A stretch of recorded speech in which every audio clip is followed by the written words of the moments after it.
Hello everyone, welcome to my channel. বন্ধুত্ব মানে কি সবসময় মিষ্টি মিষ্টি কথা আর হাসি খুশি মুহূর্ত? না, আজকের গল্প কিন্তু একদমই অন্যরকম। এই ড্রামায় আছে দুজন ঝগড়াটে বেস্ট ফ্রেন্ড যারা ছোটবেলা থেকেই একে অপরের সাথে ঝগড়া করে বড় হয়েছে। খুনসুটি, অভিমান, ঝগড়া সবকিছুতেই ওরা এক নম্বর। কিন্তু বিশ্বাস করুন, ওদের বন্ধুত্বটা এমন গভীর যা বাইরে থেকে বোঝা মুশকিল। সব ঠিকঠাকই চলছিল যতদিন না ওরা হাই স্কুলে ওঠে, আর তখনই শুরু হয় আসল গল্প। প্রেম, প্রতিযোগিতা, ভুল বোঝাবুঝি, এমন কিছু কিছু টুইস্ট আসে জীবনে যেগুলো আমাদের অনেকেরই পরিচিত মনে হবে। হয়তো আপনার জীবনেও এমন কিছু ঘটেছে। আর হ্যাঁ, গল্পের শেষে আছে এমন এক টুইস্ট যা দেখে আপনি হাসবেন নাকি অবাক হবেন আমি জানি না, তবে টুইস্টার ফিল করতে চাইলে আপনাকে পুরো ড্রামাটা শুরু থেকে শেষ পর্যন্ত দেখতে হবে। তো চলুন তাহলে শুরু করা যাক। ড্রামার শুরুতে আমরা দেখতে পাই তোয়া নামের এক মেয়েকে। আজ তার স্কুলের প্রথম দিন, সে সাইকেল চালিয়ে স্কুলে যাচ্ছিল। ঠিক তখনই চেয়ান নামের এক ছেলে এসে তোয়াকে বিরক্ত করা শুরু করে।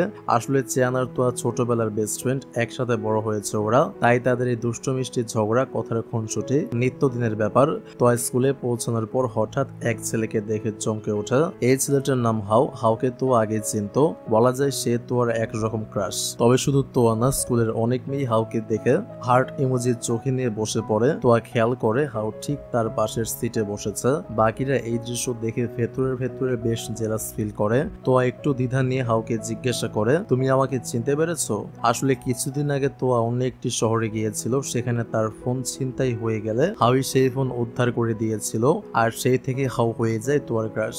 হাউ মৃদু হেসে বলে, হ্যাঁ আমি তোমাকে অবশ্যই চিনেছি, আর এখন তুমি আগের চেয়ে অনেক বেশি সুন্দরী হয়েছো। এই দৃশ্যটা দেখে চেয়ানের যেন গায়ে আগুন ধরে যায়। সে তোয়াকে বিরক্ত করতে শুরু করে, আবার ব্যাস ফিরে আসে সেই পুরনো খুনসুটি আর কথার লড়াই। এরপর ক্লাসের টিচার এসে হাউয়ের পরিচয় করিয়ে দেন। টিচার বলেন, হাউ আমাদের স্কুলে নতুন এসেছে, সে অন্য স্কুল থেকে ট্রান্সফার হয়েছে, আর সে একজন ব্রিলিয়ান্ট স্টুডেন্ট। টিচারের মুখে এসব কথা শুনে চেয়ানের ভীষণ বিরক্ত লাগে। সে একদম ক্লাসে শুয়ে পড়ে ঘুমাতে শুরু করে। তবে এই ক্লাস ফাঁকি দিয়ে ঘুমানো চেয়ানের কাছে কোনো নতুন ব্যাপার না, সে প্রায় এমনটা করে থাকে। স্কুল ছুটির পর চেয়ান এক দোকানে গিয়ে লুকিয়ে একটা চিপসের প্যাকেট ছিঁড়তে যায়, কিন্তু দোকানদার সেটা দেখে ফেলে এবং তাকে বকাঝকা শুরু করে। আসলে এই লোকটি আর কেউ না, চেয়ানের বাবা। ঠিক তখনই দোকানে তোয়া এসে হাজির হয়। চেয়ানের বাবা তাকে দেখে খুশি হয়ে দোকানের সবচেয়ে ভালো চিপস প্যাকেটটা তোয়ার হাতে তুলে দেন। এটা দেখে চেয়ান কিছুটা রাগ আর অভিমান নিয়ে বাবাকে বলে, মনে হচ্ছে তোয়াই তোমার আসল মেয়ে, আর আমি তো বুঝি রাস্তা থেকে কুড়িয়ে আনা।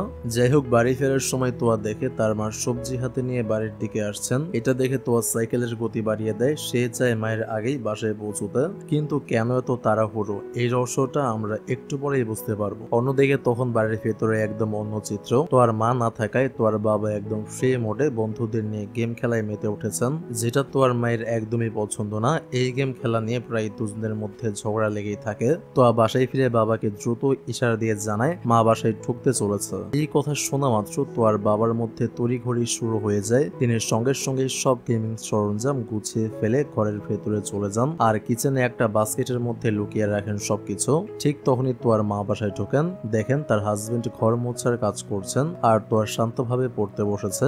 এই দৃশ্য দেখে তো তোয়ার মা বেশ খুশি হয়ে যান, ভাবেন সংসার বুঝি আদর্শের পথে হাঁটছে। কিন্তু যখনই তিনি কিচেনে ঢোকেন, তখনই ধরা পড়ে যায় গেম খেলার সব জিনিসপত্র, আর ব্যাস তোয়ার মায়ের মেজাজ একেবারে চূড়ায় উঠে যায়। শুরু হয় ধমকাধমকি, চিৎকার চেঁচামেচি, আর কিচেনের মধ্যে যেন এক প্রকার ঘূর্ণিঝড় বয়ে যায়। এই অবস্থা দেখে তোয়া আর কিছু না ভেবে হেডফোন কানে লাগিয়ে বসে যায়, আর ভাবে ওদিকে যা হচ্ছে হোক, আমি কিছুই শুনতে পাচ্ছি না। দৃশ্য কাটে বিকেলের দিকে। চিয়ান হাঁটতে বের হয়েছে। হঠাৎ সে দেখতে পায় তার বাবা এক অপরিচিত মহিলার সাথে কথা বলছেন।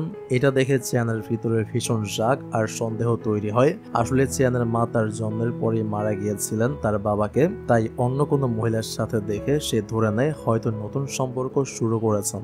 চিয়ানকে এতটা ভাবনায় ডুবে থাকতে দেখে তোয়া তার পাশে এসে দাঁড়ায়। তোয়া বলে, টেনশন করো না, ওই মহিলার মুখটা দেখেছো? অনেক বড় মুখ, মানে সে অনেক খায়, আর তোমার বাবা কিছুতেই ওকে বিয়ে করবে না। তোয়ার এই মজার মন্তব্য শুনে চিয়ান হেসে ওঠে, তার মনটাও অনেকটা হালকা হয়ে যায়। পরের দিন স্কুলে এসে তোয়া ক্লাসে বসে মন দিয়ে হাওয়ের ছবি আঁকছিল, কিন্তু টিচার সেটা দেখে রেগে যান। তিনি বলেন, ম্যাগাজিনের লেখিকা হওয়ার ধান্দা বাদ দাও, পড়াশোনায় মন দাও। এত বড় প্রতারণার পরও কিছুই শেখোনি? টিচারের মুখে এই কথা শুনে তোয়া থমকে যায়। যায় সে তো এই প্রতারণার কথা শুধু চিয়ানকে বলেছিল আর তাকে স্পষ্টভাবে বলেছিল এই কথা যেন আর কেউ না জানে। তাই তো আর মনে হয় চিয়ান হয়তো কথা রাখেনি, সে ভীষণ রেগে যায় চিয়ানের উপর। এরপর আমাদের দেখানো হয় তোয়া আসলে কিভাবে প্রতারিত হয়েছিল। তোয়া লেখালেখি করতে অনেক পছন্দ করত, তাই একদিন সে একটি ম্যাগাজিন প্রকাশনার কোম্পানিতে চাকরির জন্য কয়েকটা চিঠি পাঠায়। এই কাজটা করতে চিয়ান তোয়াকে অনেক সাহায্য করেছিল। কিছুদিন পর সেই কোম্পানির পক্ষ থেকে তোয়াকে জানানো হয় তাকে অফিসে গিয়ে দেখা করতে হবে। তোয়া তখন বাবার কাছ থেকে অনেক টাকা নিয়ে সেই ঠিকানা অনুযায়ী শহরের এক জায়গায় পৌঁছে যায়। সেখানে এক মহিলা তার কাছ থেকে চাকরি দেওয়ার নাম করে সব টাকা নিয়ে নেয় এবং তাকে আরেকটা লোকেশনে পাঠিয়ে দেয়। তবে নতুন জায়গায় গিয়ে তোয়া বুঝে ফেলে সবকিছু একটা ফাঁদ ছিল, সে প্রতারিত হয়েছে। এখন কি করবে বুঝতে পারছিল না তোয়া, কারণ এই টাকাগুলো ছিল তার বাবার কষ্টের জমানো টাকা। সে কান্না করতে করতে সবকিছু খুলে বলে চিয়ানকে, বলে প্লিজ আমাকে এখান থেকে নিয়ে যাও। কয়েক ঘন্টা পর চিয়ান এসে দেখে তোয়া একটা জায়গায় দাঁড়িয়ে আছে আর এক ছেলেকে চলে যেতে বলছে। এই ছেলেটাই ছিল হাও। আর ওই দিন ছিল সেই ঘটনা যেদিন তোয়ার ফোন হারিয়ে গিয়েছিল আর হাও তার ফোনটা উদ্ধার করেছিল। সেই ছিল তোয়া আর হাওয়ের প্রথম দেখা। সেই রাতে থাকার জন্য তোয়া আর চিয়ান একটা হোটেলে যায়, কিন্তু সমস্যা হচ্ছে তাদের কাছে এত টাকা ছিল না যে দুটো রুম আলাদা ভাড়া নেবে। তাই বাধ্য হয়ে একটাই রুমে থাকতে হয় দুজনকে। আর হোটেলটা ছিল একদম কাপলদের জন্য সাজানো, তাদের রুমটাও তাই অনেকটা রোমান্টিক ডেকোর করা। এসব দেখে চিয়ানের তো লজ্জায় মাথার নিচু। সে তোয়াকে বলে তুমি বেডে ঘুমাও, আমি সোফায় ঘুমিয়ে পড়ছি। তোয়া তখন হেসে বলে আরে বেডটা অনেক বড়, তুমি আর আমি এখানে ঘুমালেও তো বেশ জায়গা বেঁচে যাবে। চিয়ান রাগে ভঙ্গিতে বলে বেশি কথা বলবে না, তুমি বেডে যাও, আমি সোফাতেই ঘুমাবো। এই বলে সে গিয়ে শুয়ে পড়ে সোফায়। ঘুমিয়ে ঘুমিয়ে চিয়ান এবার তোয়াকে নিয়ে স্বপ্ন দেখতে শুরু করে, সবকিছুই যেন রোমান্টিক হচ্ছে। ঠিক তখনই থাপ্পড়। স্বপ্নে তোয়া এক থাপ্পড় লাগিয়ে দেয় চিয়ানকে। চিয়ান তড়াক করে ঘুম থেকে উঠে বসে যায়। সে বুঝতে পারে এতক্ষণ সে স্বপ্ন দেখছিল আর স্বপ্নের চুমুর বদলে একটা আসল থাপ্পড় খেয়ে ঘুম ভেঙেছে। পরদিন তারা দুজনে একসাথে বাড়ি ফিরে আসে। এভাবেই শেষ হয় তোয়ার প্রতারিত হওয়ার ঘটনাটা। এখান থেকে গল্প ফিরে যায় বর্তমানে। তোয়া ভেবেছিল তার প্রতারণার ঘটনাটা কেউ জানে না, কিন্তু বাস্তবে গাও নামের এক ছেলে কোনোভাবে এই খবর জেনে গিয়েছিল আর সেই সবার সামনে বলে দিয়েছে সবকিছু। এদিকে তোয়ার মন খারাপ দেখে হাও এসে তার কাছে জানতে চায় তোয়ার মন এত খারাপ কেন। তোয়া তখন সবকিছু খুলে বলে। হাও তাকে সান্ত্বনা দিতে থাকে। তাদের এতটা কাছাকাছি দেখে চিয়ানের তো রাগে গা জ্বলতে থাকে। সে এক দৌড়ে এসে তাদের মাঝখানে গিয়ে বসে পড়ে আর বলে তোয়া টিচার তো আমাদের বাস্তব জীবনের অভিজ্ঞতা নিয়ে একটা রচনা লিখতে বলেছে, আমার তো লেখা হয়নি, তুমি প্লিজ আমারটা একটু লিখে দিও। তোয়া কিছুক্ষণ ভেবে চুপ থাকে, তবে শেষমেশ রাজি হয়ে যায়। সে সুন্দর করে রচনাটা লিখে দেয় চিয়ানের খাতায়। পরদিন ক্লাসে টিচার সবার সামনে সবার লেখা পড়ে শুনানির সময় চিয়ানের খাতাটা আলাদা করে তুলে রাখেন। টিচার বলেন চিয়ান খুব সুন্দর করে একটি রচনা লিখেছে, তাই আজ সে নিজেই আমাদের সবার সামনে তার লেখা পড়ে শোনাবে। চিয়ান তো একদম ড্যাশিং মোডে উঠে দাঁড়ায় আর আত্মবিশ্বাসের সাথে রচনা পড়া শুরু করে। কিন্তু রচনার মাঝখানে এমন কিছু লেখা বেরিয়ে আসে যা শুনে পুরো ক্লাস ফেটে পড়ে হাসিতে।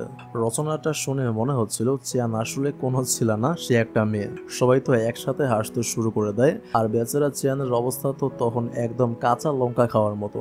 এদিকে তোয়া তো তালি দিতে দিতে হাসতে হাসতে লুটোপুটি। চিয়ান তো সবার সামনে একেবারে হাসির পাত্র হয়ে যায়। ক্লাস শেষ হওয়ার পর চিয়ান এসে তোয়ার দিকে তাকিয়ে প্রশ্ন করে তুমি আমার সাথে এমনটা করলে কেন? তোয়া রাগে মুখে উত্তর দেয় আজ থেকে তুমি আমার সাথে কথা বলবে না। চিয়ান হতবাক হয়ে যায়। সে বুঝতে পারছিল তোয়া কোনো কারণে তার উপর রেগে গেছে, কিন্তু কেন? সে তো কারোর সাথে কিছু বলে নাই। চিয়ান একদমই বুঝতে পারছিল না এমনটা হঠাৎ করে কেন ঘটছে।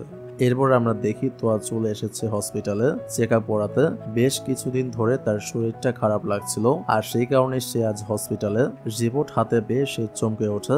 ডাক্তারের রিপোর্টে ধরা পড়ে তোয়ার হয়েছে ইমিউনোলজিক্যাল হেপাটাইটিস। ডাক্তার তাকে বলেন এই রোগটা নিয়মিত চিকিৎসা দরকার। তোমার বাবা মাকে জানাও নিয়ম করে চেক আপ করাতে হবে, নইলে ধীরে ধীরে শরীরের অবস্থা আরো খারাপ হবে। কিন্তু তোয়া এই কথাগুলো তার বাবা মাকে বলে না। সে চুপচাপ সবকিছু নিজের মধ্যে রাখতে থাকে। স্কুলে এসেও তোয়ার মন খুব খারাপ। সে মনমরা হয়ে এক কোণে বসে থাকে। সবসময় তার চিন্তা সেই রিপোর্ট, সেই রোগ। ক্লাস শেষে তোয়া খেয়াল করে তার রিপোর্টটা কোথাও খুঁজে পাচ্ছে না। তখন হাও এসে বলে তুমি কি কিছু খুঁজছো? কিন্তু তোয়া হাওয়ের প্রশ্ন এড়িয়ে যায় আর তাড়াতাড়ি করে সেখান থেকে বেরিয়ে যায়। এদিকে অন্য এক জায়গায় একটা মেয়ে তোয়ার রিপোর্টটা খুঁজে পেয়েছে। সে রিপোর্টটা খুলে পড়তে শুরু করে আর এখানে সিনটা কাট হয়ে যায়। পরের দৃশ্যে সন্ধ্যাবেলায় তোয়া আর হাও স্ট্রিট ফুড খেতে বাইরে এসেছে। এই এই জায়গাটা কিন্তু এমন একটা জায়গা যেখানে তোয়া প্রতিদিন আসতো চেয়ানের সাথে, কিন্তু আজ সে এসেছে হাওয়ের সাথে। ঠিক তখনই চেয়ানো সেই রাস্তা ধরে হেঁটে যাচ্ছিল। সে তোয়াকে দেখে থমকে দাঁড়ায়, তারপর কাছে এসে হাওকে জিজ্ঞাসা করে, তুমি এখানে কি করছো? চেয়ান বলতেই যাচ্ছিল, আমি তো রোজ তোয়ার সাথে এখানে আসি। কিন্তু তোয়া তাড়াতাড়ি চেয়ানকে থামিয়ে দেয়, কারণ তোয়া হাওকে আগেই বলেছিল সে নাকি এখানে প্রতিদিন একা আসে, আর আজই প্রথমবার কারোর সাথে এসেছে। আসলে তোয়া এসব কিছু করছিল হাওকে ইমপ্রেস করার জন্য, তাই পুরনো বন্ধু চেয়ানকেও সে লুকিয়ে যেতে বাধ্য হচ্ছে। খাওয়া দাওয়ার শেষে হাও তোয়াকে বলে, আমি আবারও তোমার সাথে এখানে আসতে চাই। তখন পাশে থাকা চেয়ান হাত তুলে বলে, আমিও আসবো। এই কথা শুনে তোয়া চেয়ানের দিকে রাগে চোখে তাকায়, আর চেয়ান বুঝতে পারে এবার তার খবর আছে। পরদিন সকাল তোয়া স্কুলে গিয়ে এক অদ্ভুত পরিস্থিতির মুখোমুখি হয়। সে দেখে সবার মুখে একটাই কথা, তোয়ার হেপাটাইটিস। কেউ সামনে এসে কিছু বলছে না ঠিকই, কিন্তু সবাই তোয়াকে দেখে দূরে সরে যাচ্ছে। সবাই যেন ভয় পাচ্ছে, তোয়ার কাছাকাছি গেলেও তারাও বুঝিয়ে এই রোগে আক্রান্ত হবে। এসব দেখে তোয়ার মনটা একেবারে ভেঙে পড়ে। একসময় তার এক বন্ধু তার কাছে আসে আর তাকে জানিয়ে দেয় সে কিভাবে এই রোগের কথা জানতে পেরেছে। কিন্তু এইসব মানুষের মধ্যে একজনই আলাদা আচরণ করে, সে হলো শিয়া। শিয়া তোয়াকে দেখে দূরে সরে যায় না, বরং সে ক্যান্টিন থেকে খাবার কিনে তোয়াকে খাইয়ে দিতে চায়। তোয়ার চোখে মুখে তখন কৃতজ্ঞতা আর একটু প্রশান্তি। কিন্তু খাবার খেতে গিয়ে তোয়া দেখতে পায় তোয়া একজন ছেলে দাঁড়িয়ে দাঁড়িয়ে তাকে নিয়ে কটু কথা বলছে। তাদের কথাগুলো শুনে তোয়ার মন আবারও ভেঙে যায়, আর তাই সে খাবার না খেয়েই উঠে চলে যায়। একটু পর হাও এসে তোয়ার পাশে বসে। সে বলে, হেপাটাইটিস খুব গুরুতর কিছু নয়, নিয়মিত চিকিৎসা করলে তুমি ঠিক হয়ে যাবে, চিন্তা করো না। তোয়ার মুখে তখন একটুখানি শান্তির ছায়া। তবে এই সময় শিন এসে হঠাৎ তোয়াকে সান্ত্বনা দিতে শুরু করে। সবাই ভাবে শিন বুঝি খুব দয়া করে এগিয়ে এসেছে, কিন্তু বাস্তবটা হলো এই শিনই তো সারা স্কুলে তোয়ার হেপাটাইটিসের খবর ছড়িয়ে দিয়েছিল। এদিকে হাও তোয়ার জন্য খাবার নিয়ে আসে। তোয়া এবার সেই খাবার নিতে দ্বিধা করে না আর খেতে শুরু করে। কিন্তু দূরে দাঁড়িয়ে এই দৃশ্যটা দেখে ফেলে চেয়ান, তার মনটা হঠাৎ ভীষণ খারাপ হয়ে যায়। সে ভাবে আমি যখন তাকে খাবার খেতে দিলাম সে নেয়নি, আর হাও যখন দিল সে তো একটু না ভেবেই খেতে শুরু করে দিল। চেয়ানের মুখে তখন কষ্ট আর অভিমানের ছাপ স্পষ্ট। এরপর চেয়ান চলে যায় স্কুলের বাইরে, আর সেখানে সে দেখে দুইজন ছেলে তোয়াকে নিয়ে বাজে মন্তব্য করছে। তাদের কথাগুলো এতই বাজে ছিল চেয়ান আর নিজেকে সামলে রাখতে পারে না। সে গিয়ে ওই ছেলেদের সাথে হাতাহাতিতে জড়িয়ে পড়ে। তোয়ার জন্য তার এই রাগ আর অপমান সহ্য হচ্ছিল না। তোয়া যখন জানতে পারে চেয়ান তার জন্য মারামারি করেছে, তখন সে দৌড়ে যায় চেয়ানের সাথে দেখা করতে। তোয়া এসে চুপচাপ গলাটা নামিয়ে বলে সে কখনোই চায়নি তার এই রোগের কথা কেউ জানুক, কিন্তু রিপোর্টটা হারিয়ে যাওয়ার পর সবকিছুই প্রকাশ হয়ে গেছে।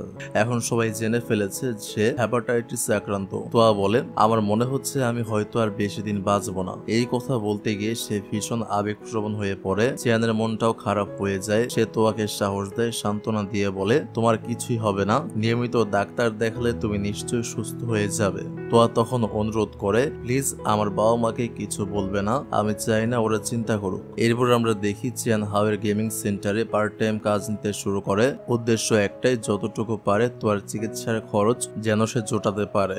একদিন কাজ শেষে বাড়ি ফেরার পথে চেয়ান দেখতে পায় তার বাবা আর তোয়ার বাবা কথা বলছে। হঠাৎ সে শোনে তোয়ার বাবা চেয়ান আর তোয়াকে ভাই বোন বলে ডাকছে। যেখানে চেয়ান তোয়াকে পছন্দ করে সেখানে তাদের বাবা মা তো তাদের ভাই বোন বানিয়ে দিচ্ছে। এই কথা শুনে চেয়ানের মন আরো ভেঙে যায়। সেই রাতেও সে ঘুমোতে পারে না। এরপর থেকে চেয়ান তোয়াকে এড়িয়ে চলতে শুরু করে। তোয়া অবাক হয়ে জিজ্ঞেস করে, তুমি এমন করছো কেন? তোমার কি হয়েছে? মন খারাপ? কিন্তু চেয়ান কোনো উত্তর দেয় না। সে চুপচাপ সবকিছু নিজের ভেতরে চেপে রাখে। পরের দৃশ্যে একটি অনুষ্ঠানে তোয়াকে বক্তৃতা দেওয়ার জন্য স্টেজে ডাকা হয়। তোয়া হাসি মুখে মাইক্রোফোনে কথা বলা শুরু করে, কিন্তু তখন সে দেখতে পায় কিছু মেয়েরা পেছনে দাঁড়িয়ে ফিস ফিস করছে। তারা অসুস্থতা নিয়ে ঠাট্টা করছে। এসব দেখে তোয়া ভেঙে পড়ে। সে আর তার প্রস্তুত বক্তৃতাটা বলে না, বরং সে সরাসরি হেপাটাইটিস নিয়ে কথা বলতে শুরু করে। সে বলে, হ্যাঁ আমি হেপাটাইটিসে আক্রান্ত, কিন্তু এটা কোনো ছোঁয়াচের রোগ না। তারপর স্কুলের সবাই আমাকে এড়িয়ে চলে, এটা খুব কষ্টের। তার কণ্ঠ তখন কেঁপে ওঠে। সে আরো বলে, এই রোগটাই আমাকে নতুন করে বাঁচতে শিখিয়েছে। আমি এখন ছোট ছোট জিনিসকে ভালোবাসতে শিখেছি, সবকিছু নতুন করে উপভোগ করছি।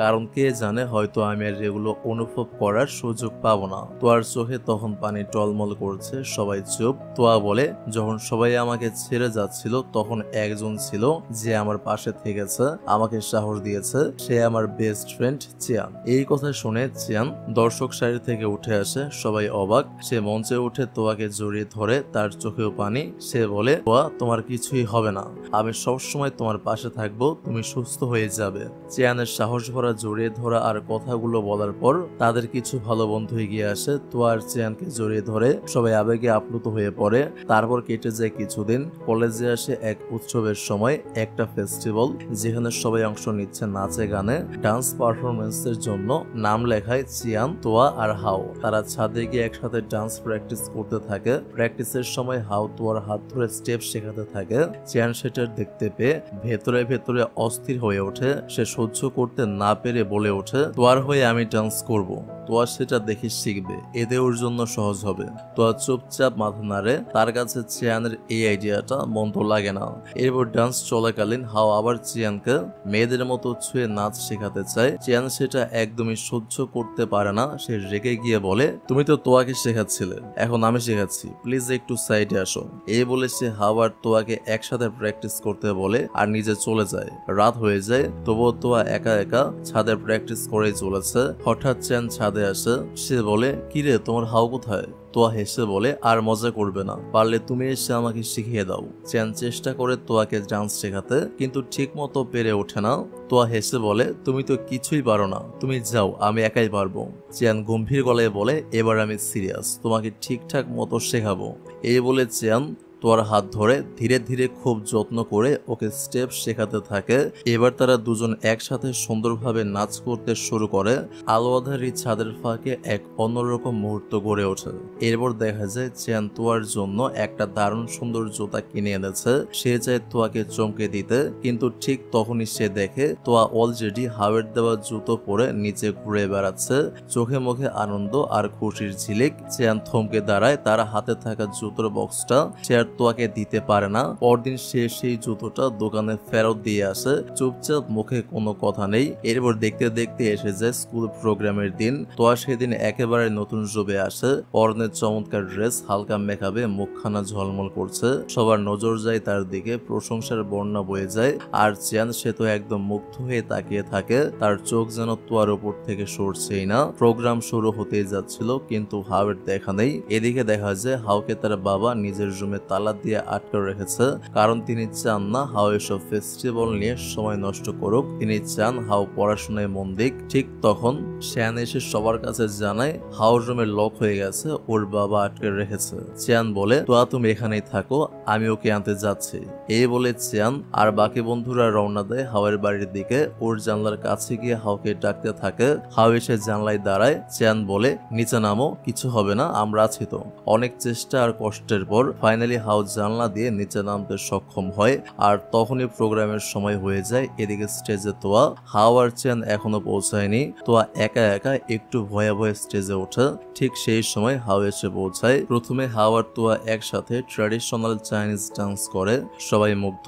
তারপর হাও আর চিয়ান মিলে হিপ হপ ডান্স পারফর্ম করে। পুরো অনুষ্ঠান জুড়ে শুধু আনন্দ আর করতালির শব্দ। এরপর সবাই মিলে যায় একটি রেস্টুরেন্টে খেতে। সেখানে তারা খাচ্ছে, আড্ডা দিচ্ছে, হাসছে। সেই রেস্টুরেন্টে আসে জু, চিয়ানের আগের গেমিং সেন্টারের মালিক। সে হাওকে দেখে সামনে এগিয়ে আসছে কথা বলতে। চিয়ান তখন তাড়াতাড়ি জুকে নিয়ে পাশে চলে যায়। আসলে সে চায় না কেউ যেন জানে যে সে পার্ট টাইম জব করে, বিশেষ করে তোয়া। চিয়ান বলে, প্লিজ জু, তুমি তোয়াকে কিছু বলবে না, ও যেন না জানে আমি ওর জন্য কাজ করতাম। জু বলে, তুমি তো ওকে পছন্দ করো তাই না? চিয়ান চমকে ওঠে, বলে, না না, আমি ওকে বোনের মতোই দেখি। আসলে সেই দিন তোয়ার বাবা বলেছিলেন তোয়ার চিয়ান ভাই বোন। এই কথাটাই চিয়ানের মাথায় থেকে কিছুতেই যাচ্ছে না। যাই হোক, এখন সে আর দ্বিধায় থাকতে চায় না। সে ঠিক করে তোয়ার ব্লাড নিয়ে ডিএনএ টেস্ট করাবে। সে নিশ্চিত হতে চায় তারা সত্যি ভাই বোন কিনা। চিয়ান এবার আর দেরি করতে চায় না। সে কোনোভাবে তোয়ার এক ফোঁটা রক্ত সংগ্রহ করে হসপিটালে নিয়ে যায় ডিএনএ টেস্ট করানোর জন্য। কিন্তু সেখানকার নার্স জানায় এই এক ফোঁটা রক্ত দিয়ে ডিএনএ টেস্ট করা যাবে না, আরো বেশি স্যাম্পল লাগবে। সব চেষ্টা যেন হাওয়ায় মিলিয়ে যায়। চিয়ান হতাশ হয়ে ফিরে আসে। সে মন খারাপ করে বাড়িতে বসে থাকে। ঠিক তখনই তোয়া এসে পাশে বসে সে জিজ্ঞেস করে, কিরে এত চুপচাপ কেন, কিছু হয়েছে? চিয়ান বুঝে যায় তোয়াকে এখন সত্যি বলা ঠিক হবে না। সে নিজের মতো করে একটা গল্প বানিয়ে বলে, আমার এক বন্ধুর বিরল ব্লাড গ্রুপ ও পজিটিভ রেয়ার ব্লাড, আমি ভাবছিলাম কার সাথে মেলে কিনা। তোয়া উৎসাহী গলায় বলে, সিরিয়াসলি? আমার ব্লাড গ্রুপ কিন্তু ও পজিটিভ। এদিকে চিয়ান কলেজের প্রতিদিন একজন কেমিস্ট্রি টিচারের কাছে যায়। সে জানতে চায়, স্যার যদি একটা ছেলের ব্লাড গ্রুপ এবি পজিটিভ হয় তাহলে কি ও পজিটিভ গ্রুপের বোন থাকতে পারে? টিচার বলে, না, জেনেটিকলি এটা সম্ভব না, এই দুই ব্লাড গ্রুপের ভাই বোন হওয়ার সম্ভাবনা নেই। এই উত্তরের পর চিয়ানের সন্দেহ দূর হয়, এমনকি সে ক্লাসে বসে তোয়ার সঙ্গে নিজের চেহারার মিল খুঁজে দেখতে থাকে। কোনো মিল খুঁজে না পেয়ে সে নিজেই বলে, মানে তোয়া আমার বোন না? হ্যাঁ, আমি এবার 100% নিশ্চিত। এদিকে ক্লাসে হাও তোয়াকে একটি গিফট বক্স দেয়। বাড়ি ফিরে তোয়া বক্সটি খোলার চেষ্টা করে কিন্তু খুলতে পারে না। ঠিক তখনই তার দরজায় একটা পার্সেল ডেলিভারি আসে। তোয়া বাইরে চলে যায় সেটা রিসিভ করতে। এই ভাগে চিয়ান তোয়ার বাড়িতে আসে। সে দেখে গিফট বক্সটা খোলা, ভেতরে একটি কাগজে অদ্ভুত সূত্রের মতো কিছু লেখা। চিয়ানের মনটা খারাপ হয়ে যায়। সে কোনো কথা না বলে চুপচাপ চলে যায়। পরক্ষণেই তোয়া ফিরে আসে। সে কৌতূহল নিয়ে কাগজটা পড়ে কিন্তু কিছুই বুঝতে পারে না। তোয়া নিজের মনে ভাবে, এটা আবার কি, কোনো ম্যাথস ফর্মুলা নাকি? তারপর কাগজটা টেবিলে রেখে সে নতুন ড্রেস পরে আনন্দে ঘুরতে থাকে, সবকিছু ভুলে একেবারে নিজের জগতে। চ্যান বাইরে দাঁড়িয়ে ছিল। সে জানলার ফাঁক দিয়ে দেখতে পাচ্ছিল তোয়া কি ভীষণ খুশি। চ্যান মনে মনে ভাবছে, হয়তো সেই সূত্রটা দেখেই সে এত খুশি হয়েছে। কিন্তু সে তো জানতো না তোয়া আসলে নতুন ড্রেস পরে নিজের রূপ দেখে খুশি হচ্ছিল। সূত্রটার মানে তো সে বুঝতেই পারেনি। এদিকে আমরা জানতে পারি হাউ সেই সূত্রের মধ্যে প্রপোজাল লুকিয়ে রেখেছিল। গণিতের ভাষায় সে তোয়াকে ভালোবাসার প্রস্তাব দিয়েছিল। এরপর তোয়া ও হাউ এর দেখা হলে হাউ জিজ্ঞেস করে, তুমি কি ওই সূত্রটা দেখেছিলে? তোয়া হালকা হেসে বলে, হ্যাঁ দেখেছে। হাউ আশাবাদী গলায় বলে, তাহলে তুমি কি সম্মতি দিচ্ছ? তোয়া সেই সূত্রটার মানেই বোঝেনি, কি বলবে বুঝতে না পেরে সে হালকা মাথা নেড়ে বলে, হ্যাঁ। এই উত্তর শুনে হাউ তো একদম খুশিতে আত্মহারা। সে তোয়ার হাতটা ধরে ফেলে, চোখে মুখে আনন্দ আর উত্তেজনার ঝলক। পরের দৃশ্যে দেখা যায় শিন হাউকে প্রপোজ করে। আসলে শিন আর হাউ ছোটবেলার বন্ধু, কিন্তু এখন শিন হাউকে সত্যিকারের ভালোবেসে ফেলেছে। তবে হাউ পরিষ্কার জানিয়ে দেয়, আমি তোমাকে শুধুই একজন বন্ধু হিসেবে দেখি, এর বেশি কিছু না। এই কথা শুনে শিন একদম ভেঙে পড়ে। তার মনটা চূর্ণ বিচূর্ণ হয়ে যায়। সে মনে করে হয়তো তোয়ার কারণেই হাউ তাকে রিজেক্ট করেছে। এই ভুল ধারণা থেকেই শিন প্রতিশোধ নেয়ার পরিকল্পনা করে। সে কিছু গুন্ডা ভাড়া করে আর তারা একদিন তোয়াকে কিডন্যাপ করে নিয়ে যায়। এদিকে চিয়ান, তোয়ার বাবা মা সবাই তোয়াকে পাগলের মতো খুঁজতে থাকে, তবে কোথাও তার হদিস পাওয়া যাচ্ছিল না। একসময় চিয়ান একটি পুরনো পরিত্যক্ত বিল্ডিং এ তোয়াকে দেখতে পায়। সে ছুটে যায় তার দিকে। ঠিক তখনই পিছন থেকে একটা গুন্ডা লোহার রড দিয়ে চিয়ানের মাথায় আঘাত করে। রক্তে ভেজে মাথা নিয়ে চিয়ান তখনও তোয়াকে সাহস দিতে থাকে। চিয়ান কাপা গলায় বলে, তোয়া তোমার কিছুই হবে না, আমি থাকতে ওরা কিছুই করতে পারবে না। তারপর গুন্ডারা দল বেঁধে চিয়ানকে মারতে শুরু করে। তোয়া তখন অনুরোধ করে কাঁদতে কাঁদতে বলে, প্লিজ চিয়ানকে মেরো না, আমি বলছি প্লিজ মেরো না। কিন্তু কেউ শোনে না। তারা তোয়াকেও মারতে শুরু করে। চিয়ান তখন তার সব শক্তি দিয়ে তোয়ার সামনে এসে দাঁড়ায়। গুন্ডাদের আঘাত তার শরীরে পড়তে থাকে কিন্তু সে তোয়াকে আড়াল করে রাখে। তোয়া কাঁদতে কাঁদতে শুধু তাকিয়ে থাকে। তার চোখের সামনে চিয়ান তার জন্য নিজের শরীরকে ঢাল বানিয়ে দাঁড়িয়ে আছে। এই দৃশ্য যেন সহ্যই করতে পারছে না সে। গুন্ডারা চলে গেলে দেখা যায় চিয়ানের মাথা ফেটে রক্ত ঝরছে, তবু সে তোয়ার গায়ে একটা আঁচড়ও লাগতে দেয়নি। তোয়ার চোখের সামনে চিয়ান ধীরে ধীরে মাটিতে লুটিয়ে পড়ে সেন্সলেস হয়ে যায়। পরের দৃশ্যে চিয়ানকে দ্রুত হসপিটালে নিয়ে যাওয়া হয়। তার জ্ঞান তখনও ফেরেনি। চিয়ানের বাবা, তোয়ার বাবা মা সবাই দুশ্চিন্তায়। আর তোয়া, সে তো সেই মুহূর্ত থেকে একটানা কাঁদছে।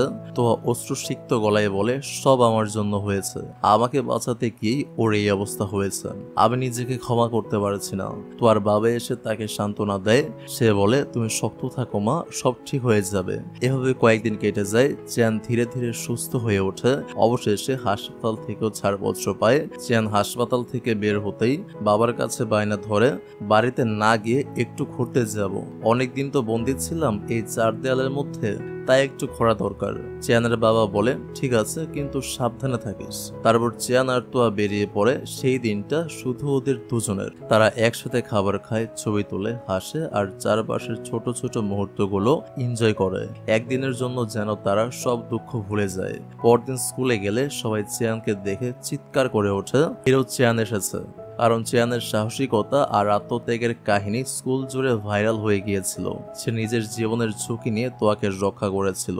সবাই তাকে ঘিরে ধরে, কেউ হ্যান্ডশেক করছে, কেউ কাঁধে চাপড় দিচ্ছে, কেউ আবার মজা করে বলছে এখন থেকে তুই চিয়ান না, চ্যাম্পিয়ন। সবাই যেন তার ভক্ত হয়ে গেছে। ক্লাস শেষে হাওয়ের দেখা হয় তোয়ার সঙ্গে। হাও তোয়াকে জিজ্ঞেস করে তুমি কি শেষমেশ সেই সূত্রটার মানে বুঝেছিলে? তোয়া এবার সত্যি কথা বলে দেয়, না আসলে বুঝিনি, আমি ম্যাথ সাবজেক্টে একটু দুর্বল, তোমার মতো ব্রিলিয়েন্ট না। হাও তখন আর কিছু না বলে চুপ করে যায়। তোয়া চলে যায় চিয়ানকে খুঁজতে। আর হাও একা দাঁড়িয়ে বলে ওঠে নিজের মনে, চিয়ান তুই জিতে গেছিস। তারপর বন্ধুরা সবাই মিলে একসাথে ঠিক করে চলো একটা ক্যাম্পিং ট্রিপে যাই। যেই ভাবা সেই কাজ। পরদিন সকালে সবাই বেরিয়ে পড়ে।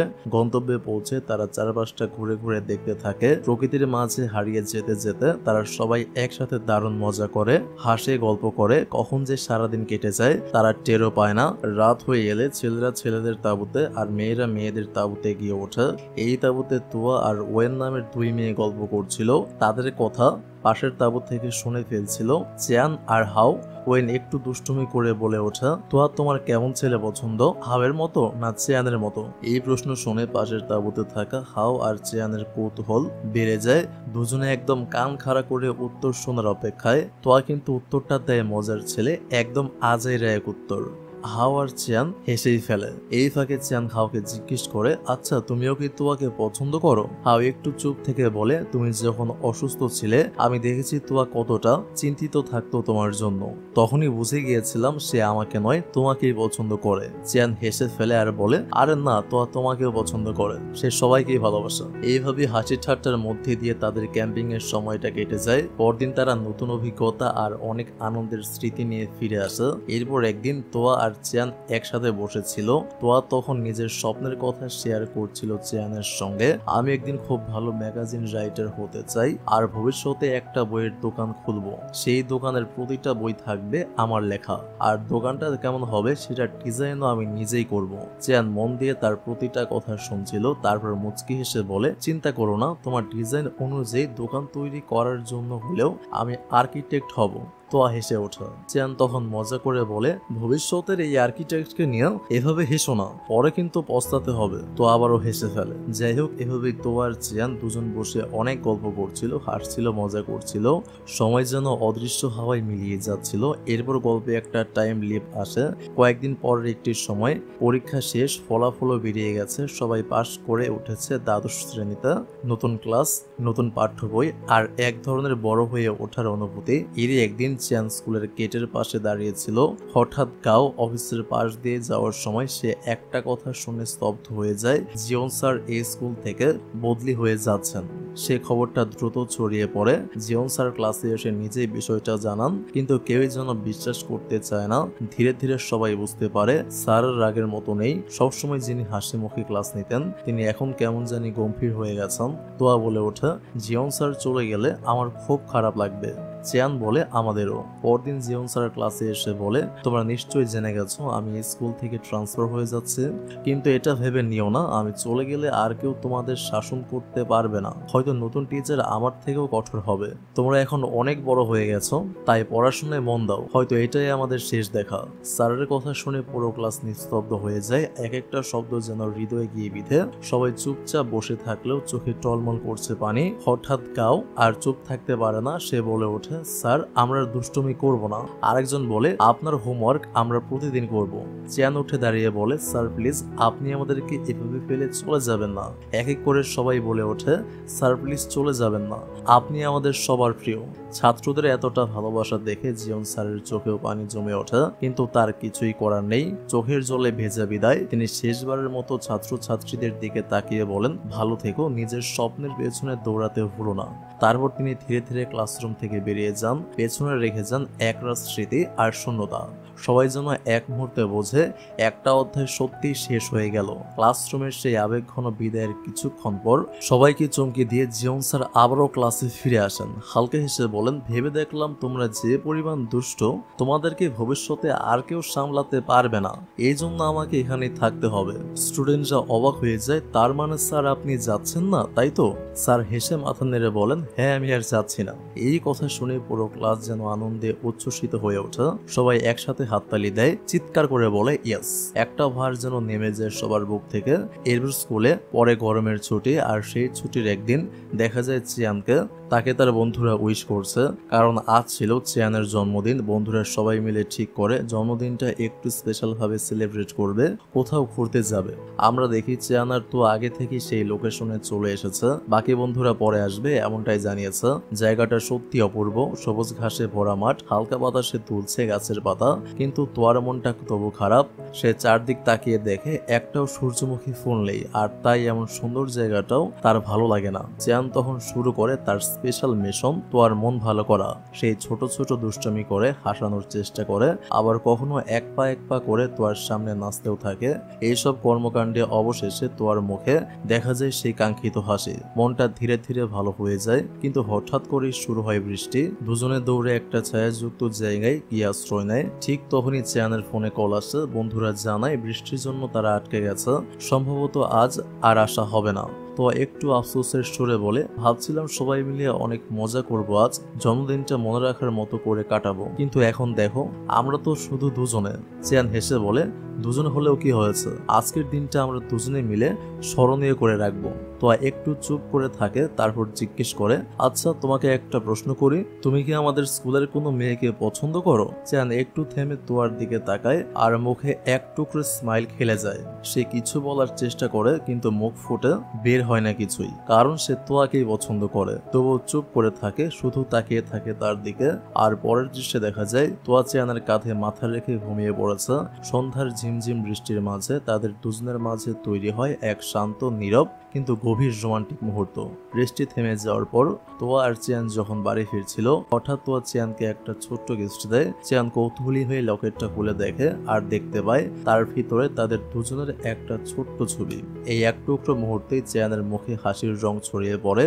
সে খুবই খুশি হয়। কিন্তু চিয়ান তো সেই পুরনো, সেই দুষ্টু চিয়ানে ইচ্ছে করেই তোয়াকে একটু রাগানোর জন্য বলে, মনে হচ্ছে তুমি একটা সস্তা দোকান থেকে এটা কিনেছো তাই না?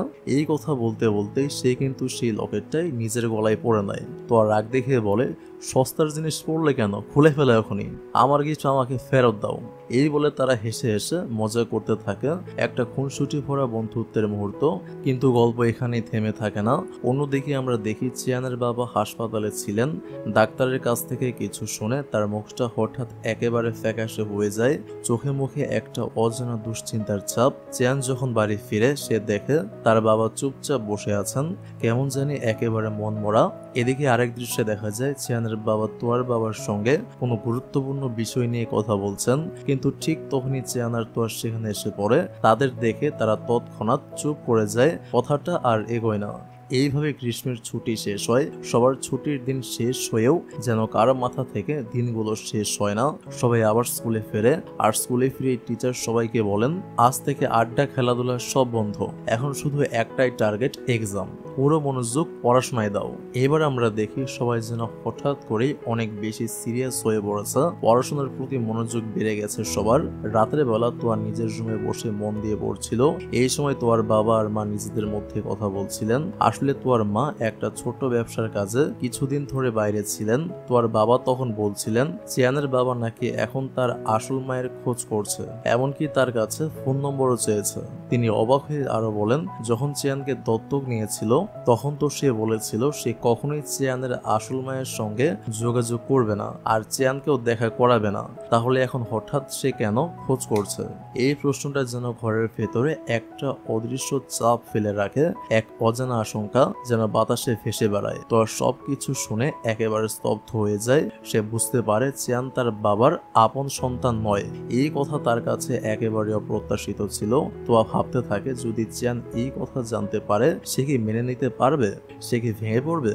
এই ভাবনাগুলো মাথায় ঘুরতে থাকে সারা রাত। তো আর ঠিক মতো ঘুমাতেই পারে না। পরদিন সকালে সে ভাবে চিয়ানকে সব বলে দেবে, কিন্তু মুখ খুলেও কিছু বলতে পারে না, কারণ তোয়া জানে এই সত্য চ্যানের জন্য কতটা কষ্টদায়ক হবে। অন্যদিকে চ্যানের বাবার সিদ্ধান্ত নেন আর লুকোচুরি নয়, আজ তিনি সবকিছু জানিয়ে দেবেন। সন্ধ্যাবেলা চ্যান বাড়ির বারান্দায় বসেছিল। তার বাবা কাছে এসে বলে, তোমার সঙ্গে আমার কিছু গুরুত্বপূর্ণ কথা আছে। চ্যান অবাক হয়ে তাকায়। তিনি ধীরে ধীরে বলেন, চ্যান, আমি তোমার আসল বাবা না। চ্যান হেসে ফেলে, বলে, বাবা, আপনি আমার সাথে মজা করছেন? কিন্তু তার বাবা একদম গম্ভীর মুখে বলেন, না, আমি সত্যি কথা বলছি। তোমার আসল মা কোথায় থাকে তার ঠিকানাও এখন আমার কাছে আছে। তারপর তিনি এক নিঃশ্বাসে বলে ফেলেন সব কথা। তোমার জন্মের পর তোমার মা খুব কঠিন অবস্থায় পড়ে গিয়েছিল। তুমি ছিলে তার অবৈধ সন্তান। তোমার জন্মের পর পরে তোমাকে অনাথ আশ্রমে দিয়ে দেওয়া হয়েছিল, আর তোমার মাকে জানানো হয়েছিল যে সে মৃত সন্তান প্রসব করেছে, আর আমি তোমার বাবার মাধ্যমে তোমাকে পাই। তখন থেকে আমি তোমাকে নিজের ছেলের মতো করে বড় করেছি। আজও আমি তোমাকে নিজের জীবনের থেকেও বেশি ভালোবাসি। তুমি আমার জন্য শুধু ছিলে না, তুমি আমার সব। চিয়ান আর কিছু শুনতে পারে না। তাকে হঠাৎ যেন এক অন্ধকার ঘূর্ণিতে ফেলে দেওয়া হয়। সে কিছু না বলে ধীরে ধীরে ঘর থেকে বের হয়ে যায়। রাস্তায় তোয়ার সঙ্গে তার দেখা হয়। চিয়ান কাঁপা গলায় বলে, তুমি সব আগে থেকে জানতে, তাই না? তাহলে আমাকে একবারও কিছু বললে না কেন? এই কথা বলতে বলতেই তার চোখ দিয়ে অঝরে পানি ঝরতেই থাকে। তোয়া কাঁপা গলায় বলে, আমি সবকিছু মাত্র 2 দিন আগে জেনেছি, কিন্তু বিশ্বাস করো, আমি তোমাকে কিছু বলার সাহসই পাইনি। আমি জানতাম তোমার কতটা কষ্ট হবে। চিয়ান আর কিছু শুনতে চায় না। সে তোয়ার কথা না শুনেই রেগে গিয়ে সেখান থেকে চলে যায়। আর তোয়া দাঁড়িয়ে থাকে নিঃশব্দে, অপরাধ বোধে ভরে থাকা চোখে তাকিয়ে থাকে চিয়ানের পেছনে। অন্যদিকে আমরা দেখি চিয়ানের বাবা খুবই হতাশ হয়ে বলছেন, সব দোষ আমার, আমি চিয়ানকে সবকিছু বলে দিয়েছি, আর তাই সে রাগ করে বাড়ি ছেড়ে চলে গেছে। বাবার পাশে থাকা দাদু তাকে শান্ত হতে বলেন, এত চিন্তা করো না, আমি আর তুমি দুজনেই চিয়ানকে খুঁজে বের করব। তারা দুজনে মিলে চিয়ানকে খুঁজতে বেরিয়ে পড়ে। সারাদিন ঘুরে বেড়ায়, সব জায়গায় খোঁজে, কিন্তু চিয়ানের কোনো খোঁজই মেলে না। বিকেল গড়িয়ে সন্ধ্যা হয়ে আসে, আকাশের ছায়া নামে, আর তাদের মনের ভেতরে নেমে আসে আশঙ্কার ঘন অন্ধকার।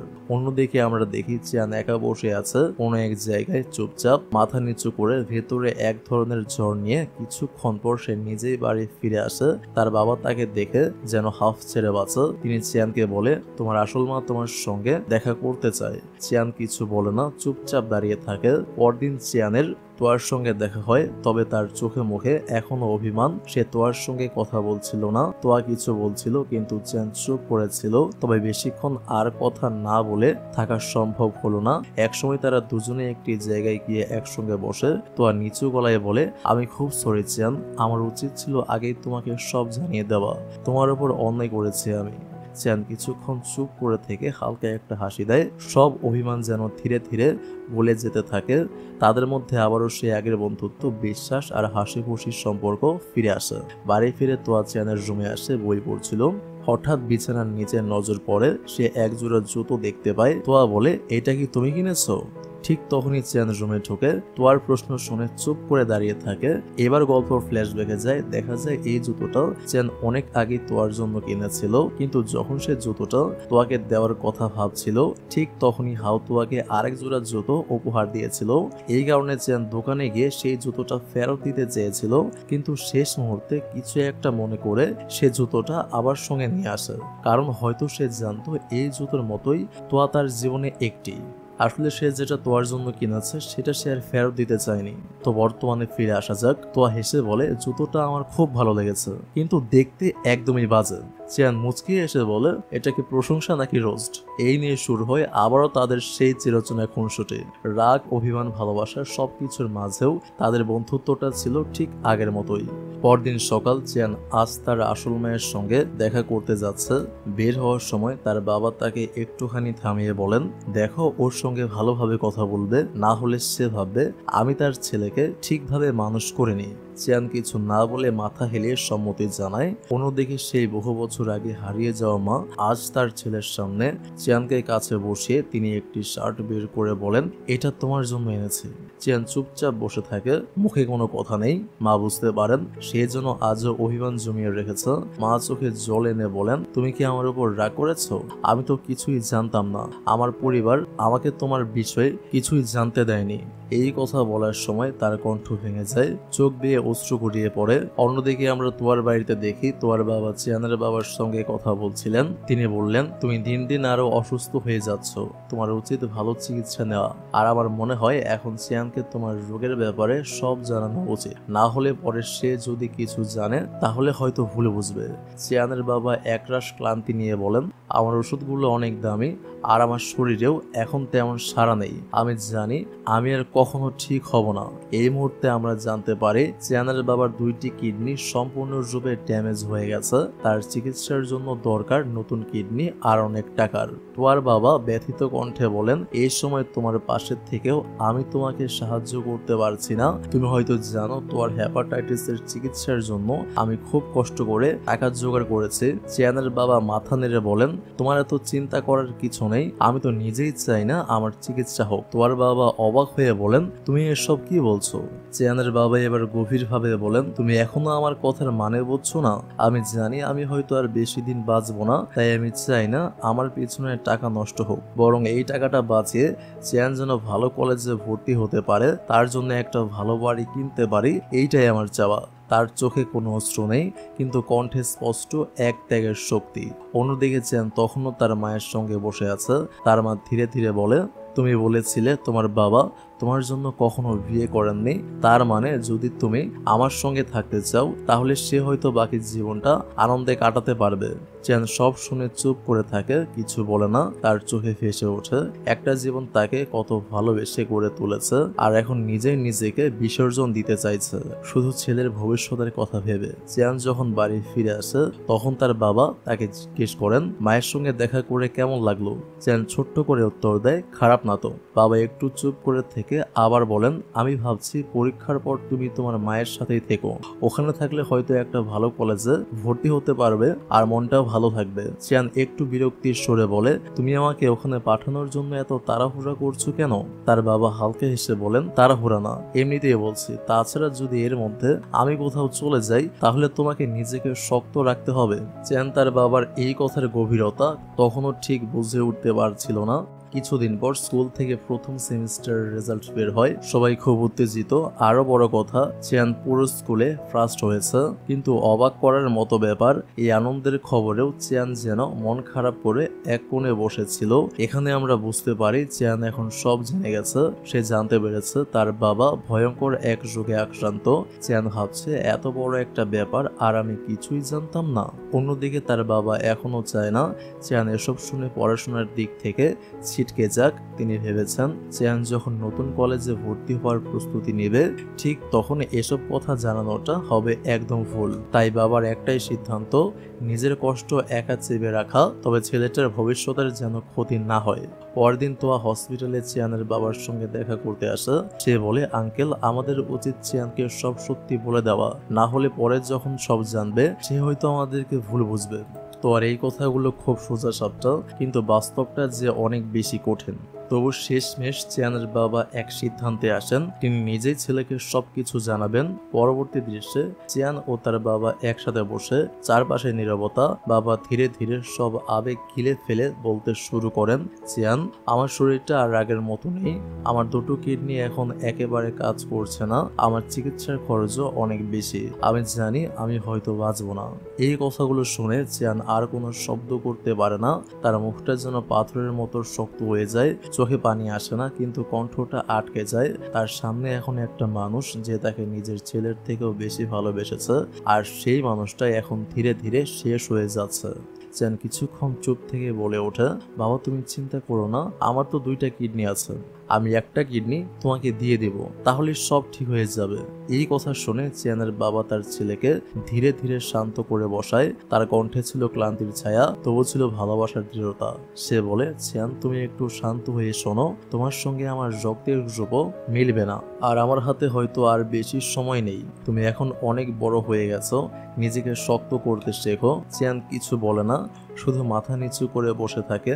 এরপরের দৃশ্যে চিয়ান বিছানায় বসেছিল একদম চুপচাপ, তার চোখে মুখে শুধু বিষাদের ছায়া। তোয়া এসে তার পাশে বসে। চিয়ান আস্তে করে বলে ওঠে, বাবা বলেছে আমাকে আরো শক্ত হতে হবে, সে চায় আমি যেন একটা ভালো কলেজে ভর্তি হই, তার স্বপ্ন পূরণ করি। এতটুকু বলতেই চিয়ানের চোখ বেয়ে জল গড়িয়ে পড়ে, তার কণ্ঠ কেঁপে উঠছে। চিয়ান আর ধরে রাখতে পারে না নিজেকে, সে বলতে থাকে, এখন আমি আর বাবার সামনে যেতে পারি না।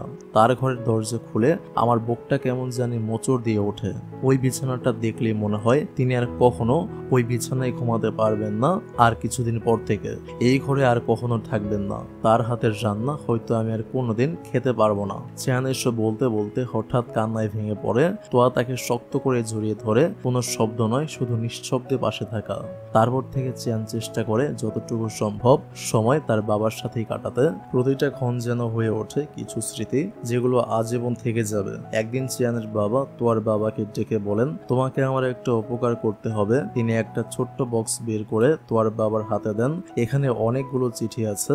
বলে, তুমি চিয়ানকে আমার হয়ে তার প্রতিটা জন্মদিনে একটি করে চিঠি দিবে। হয়তো পরের জন্মদিন আসার আগেই আমি আর থাকবো না। এই কথা বলতে বলতে চিয়ানের বাবার গলাও কাঁপতে থাকে। তোয়ার বাবাও স্তব্ধ, চোখের কোণে জমে ওঠা পানি আর গলার ভার কোনোভাবেই আর লুকানো যায় না। এরপর চিয়ান তার বাবার জন্য খাবার নিয়ে আসে। বাবা খাবার খেয়ে হালকা হাসেন। আজকের খাবারটা তো দারুণ হয়েছে। আমার মনে হচ্ছে আমি না থাকলেও তুমি নিজের যত্ন ঠিকই নিতে পারবে। এই কথা শুনে চিয়ান আর কোনো কথা বলতে পারে না, শুধু তাকিয়ে থাকে বাবার দিকে, চোখে অশ্রুর ছায়া, কিন্তু বুকের ভিতর গর্জে ওঠা একটাই অনুভূতি, আমি তোমাকে ছাড়া কিভাবে থাকবো বাবা। তারপর চিয়ানের জীবনে এক কঠিন অধ্যায় আসে। ফাইনাল এক্সাম শুরু হয়ে গেল। ক্লাসরুমে সবার চোখে মুখে ভবিষ্যতের স্বপ্ন, কিন্তু চিয়ান তার মনের ভেতর চলছিল এক অজানা অস্থিরতা। কারণ এদিকে তার বাবার শরীর দিন দিন আরো খারাপের দিকে যাচ্ছিল। শেষ পরীক্ষা সকালবেলা পরীক্ষা হলে ঢোকার ঠিক আগেই একটা খবর ভেঙে দেয় চিয়ানের ভেতরের পৃথিবী। তার বাবা আর এই পৃথিবীতে নেই। সময়ের সব কণ্ঠ যেন এক মুহূর্তে স্তব্ধ হয়ে যায়। তার কানে তখন আর কিছুই ঢোকে না। কলম তো দূরের কথা, চিয়ান ঠিক মতো দাঁড়াতেও পারছিল না। সব ফেলে প্রশ্নপত্র না খুলেই সে ছুটে চলে যায় হসপিটালে। হাঁপাতে হাঁপাতে পৌঁছায় বাবার কাছে। সাদা কাপড়ের নিচে ঘুমিয়ে আছেন তার বাবা চিরনিদ্রায়। চিয়ানের কাঁপা কাঁপা হাতে কাপড়টা সরাতে গিয়েও সে থেমে যায়। এই দৃশ্য দেখার মতো সাহস যেন আর তার ছিল না। বাবা যে মানুষটা তাকে সবকিছু শিখিয়েছেন, সাহস দিয়েছেন, আজ আর নেই তিনি। এই এক খবরেই তার জীবনের সব আলো নিভে যায়। চিয়ান ভেঙে পড়ে পুরোপুরি। সে আর আগের মতো কথা বলে না, কারোর সাথে হাসে না। খাওয়া দাওয়া যেন শুধু নিয়ম রক্ষার একটা বিষয় হয়ে দাঁড়ায়। তার বাবার ঘরটাই হয়ে ওঠে তার একমাত্র আশ্রয়স্থল। দিনের পর দিন সে শুধু শুয়ে থাকতো সেখানে, বাবার জায়গায়, বাবার স্মৃতিতে, বাবার গল্পে। চোখ বন্ধ করলেই ফেসে আসে বাবার সেই হাসি, সেই কণ্ঠ। এদিকে তোয়ার বাবা মা চিয়ানের এই অবস্থার খবর পেয়ে চিন্তিত হয়ে ওঠেন। তারা ঠিক করেন চিয়ানকে তাদের সাথেই বিদেশে নিয়ে যাবেন। পরিবেশ বদল হলে হয়তো চিয়ান আবার নিজেকে ফিরে পাবে। তোয়া চুপচাপ চিয়ানের কাছে এসে দাঁড়ায়। তার চোখে ছিল এক ধরনের আশ্বস্ত করার সাহস। সে বলে, আমি সবসময় তোমার পাশে আছি চিয়ান। বাবার কথা মনে করে কষ্ট পেও না। তুমি যদি এভাবে ভেঙে পড়ো তবে তোমার বাবা যেখানেই থাকুক সেও কষ্ট পাবে। চলো আমাদের সাথে বিদেশে ঘুরে আসি, আমরা একসাথে থাকবো, আবার সব ঠিক হয়ে যাবে। সবাই আশা করছিল চিয়ান যাবে, কিন্তু বিদেশে যাওয়ার সেই দিনে তোয়া বারবার চিয়ানকে ডাকছিল, খুঁজছিল, কিন্তু চিয়ান কোনো সাড়া দেয় না। কেননা সে মনে মনে ঠিক করে নিয়েছিল সে কোথাও যাবে না। এই বাড়ি, এই শহর, এই ঘর, এখানেই আছে তার বাবার অস্তিত্ব। চিয়ানের সিদ্ধান্ত ছিল চূড়ান্ত। সে তার বাবার স্মৃতিকে একা ছেড়ে যেতে পারবে না। তোয়ার বাবা মা অবশেষে গাড়িতে উঠে পড়েন। তারা জানিয়ে দেন চিয়ান আগেই বলে দিয়েছে সে আর যাচ্ছে না। তবুও তোয়ার মন মানছিল না। শেষবার চেয়েছিল চিয়ানের সাথে দেখা করতে, কিন্তু চিয়ান আসে না। অবশেষে ভারী মন নিয়ে, চোখে না বলা কষ্ট নিয়ে তোয়া গাড়িতে উঠে পড়ে। আর পেছনে রয়ে যায় এক ভাঙা হৃদয় আর কিছু অপূর্ণ গল্প। এদিকে ঘরের এক কোণে বসে নিঃশব্দে কাঁদছিল চিয়ান। তার চোখে পানি শুধু বাবার জন্য নয়, তোয়ার জন্য।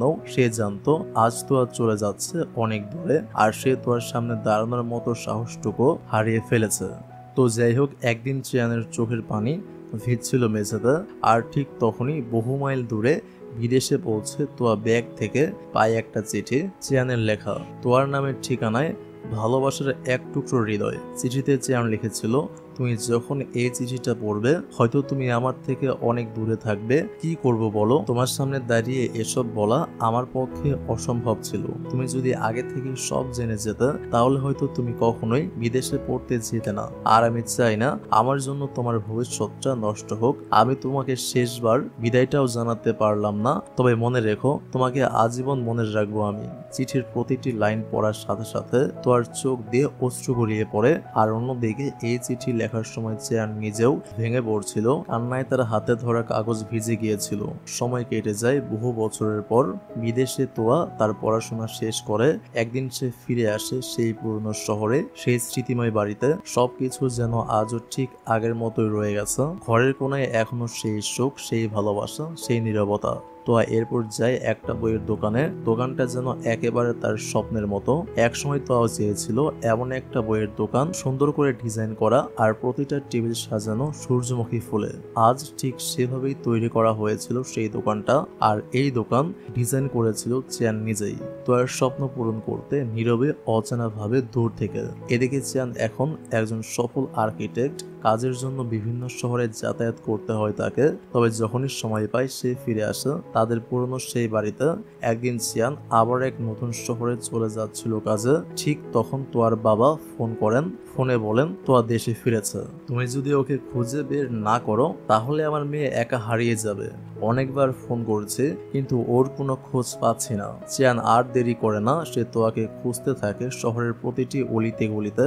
অবশেষে তাকে খুঁজে পায় সেই বইয়ের দোকানে। তোয়া তখন পেছন ঘুরতেই দেখে দাঁড়িয়ে আছে চিয়ান, চোখে বিস্ময়, হৃদয়ে আবেগ। আর ঠিক তখনই একটা আওয়াজ আসে চিয়ান। চিয়ান চোখ মেলে তাকায়, সে এখন ক্লাসরুমে। তার সামনে তোয়া, গাও, হাও সবাই রয়েছে ক্লাসেই। চিয়ান তখন হতভম্ব হয়ে যায়। সবকিছু তো স্বপ্ন ছিল। বাবার মৃত্যু, তোয়ার বিদেশ চলে যাওয়া, চিঠি, বইয়ের দোকান, সবকিছুই সে স্বপ্ন দেখছিল। নিজেকে সামলাতে সামলাতে চিয়ান বোঝে এই পুরো ঘটনা, অর্থাৎ এই পুরো গল্পটাই সে নিজেই তৈরি করে নিয়েছিল তার মনের ভেতরে। আর আমরাও এই পুরো সময় একটা স্বপ্নকে বাস্তব ভেবে অযথাই এত ইমোশনাল হয়ে পড়ছিলাম। সবশেষে চিয়ান ধীরে ধীরে বুঝতে পারে এই পুরো ঘটনা, তার বাবার মৃত্যু, তোয়ার চলে যাওয়া, চিঠি, ফেরার পথ, সবকিছুই ছিল একটা স্বপ্ন। বাস্তবে কিছুই ঘটেনি। আর এই বাস্তবতা বুঝেই চিয়ান যেন আকাশ ছুঁয়ে ফেলে আনন্দে। বেঁচে আছে তার বাবা, আছে তোয়া, আছে সেই সাধারণ সুন্দর স্কুল জীবন। ভীষণ আবেগে ভেসে গিয়ে সে দৌড়ে গিয়ে জিয়ন স্যারের গলায় ঝাঁপিয়ে পড়ে। স্যার তো পুরো চমকে যান। শুধু স্যার না, পুরো ক্লাসরুম স্তব্ধ হয়ে যায় চিয়ানের এমন আচরণে। তারপর চিয়ান কারো কিছু বোঝার আগেই তোর হাত ধরে তাকে ক্লাসরুম থেকে টেনে বাইরে নিয়ে আসে। তো অবাক হয়ে তাকিয়ে থাকে। চিয়ানের চোখে ছিল একটা অন্যরকম আত্মবিশ্বাস। চিয়ান ধীরে ধীরে বলে, তোমাকে একটা কথা বলার দরকার ছিল, এবার আর দেরি করবো না, একটুও না।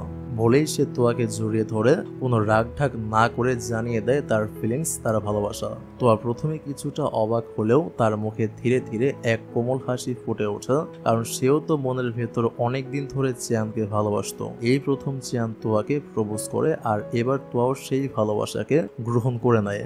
দুজনের মুখে ফুটে ওঠে এক চিরচেনা সারল্যে ভরা নিঃস্বার্থ হাসি। হাত ধরে দাঁড়িয়ে থাকা দুটো মানুষ যারা হারিয়ে যেতে যেতে শেষমেশ একসাথে থাকার পথ খুঁজে পেয়ে যায়। আর সেই হাসির মধ্যে দিয়েই এই হাই স্কুলের গল্পটা, এই কিশোর প্রেমের ড্রামাটা এখানেই শেষ হয়। তো থ্যাংক ইউ সো মাচ ভিডিওটা দেখার জন্য। Take love and please wait for next video. আল্লাহ হাফেজ।